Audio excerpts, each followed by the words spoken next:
Ny mety ho toetrin'andro eny an-dranomasina ny alakamisy 10 febroary 2024 amin'ny 9 maraina hatramin'ny zoma 10 febroary 2024 amin'ny 9 maraina. Ho an'ny morontsiraka Atsinanana, Cap Tombra hatrany Capesta, andrahoana amin'ny sitokotoko izay arahana orana tandrifin-drahona, ho avy andrefana andrivotra manakaiky ny tendrony avaratra ka ho 9 hatramin'ny 7 kilometatra isan'ora. Iovaova kosa ny anakafa ka ho 7 kilometatra isan'ora. Anonja be ny ranomasina, ahavon'ny onja 2,2 hatramin'ny 2,4 metatra. Capesta hatrany Manoro, izy tandrifin-drahona amin'ny sitokotoko, ho avy Atsinanana na Atsimo Atsinanana andrivotra ka ho 7 hatramin'ny 7 kilometatra isan'ora. Andinim-panonja na anonja be ny ranomasina, ahavon'ny onja 2 hatramin'ny 2,10 metatra.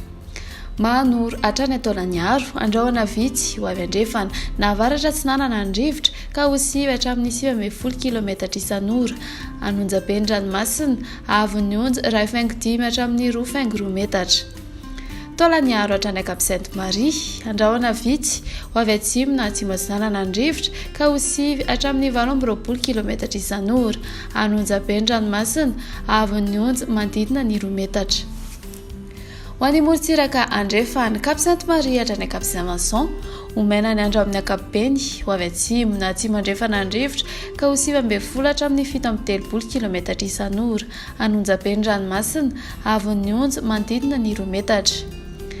Cap Saint-Vincent hatrany Cap Saint-André, andrahoana vitsy izay mety arahina tandrifin-drahona mahalana ny faratry Morondava, ho avy atsimo na atsimo andrefana andrivotra ka ho 10 hatramin'ny 18 kilometatra isan'ora.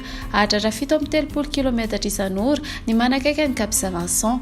Andinim-panonja na anonja be ny ranomasina, ahavon'ny onja ho latsaky ny 2 metatra. Cap Saint-André hatrany Analalava, anoram-baratra, ho avy andrefana andrivotra ka ho 7 hatramin'ny 18 kilometatra isan'ora. Andinim-panonja an-dranomasina, ahavon'ny onja manodidina ny 2 metatra, metatra hatrany 2 metatra ny any anatin'ny oram-baratra. Analalava hatrany Cap Tombra, anoram-baratra, ho avy andrefana andrivotra ka ho 7 hatramin'ny 18 kilometatra isan'ora. Andinim-panonja an-dranomasina, ahavon'ny onja latsaky ny 2 metatra.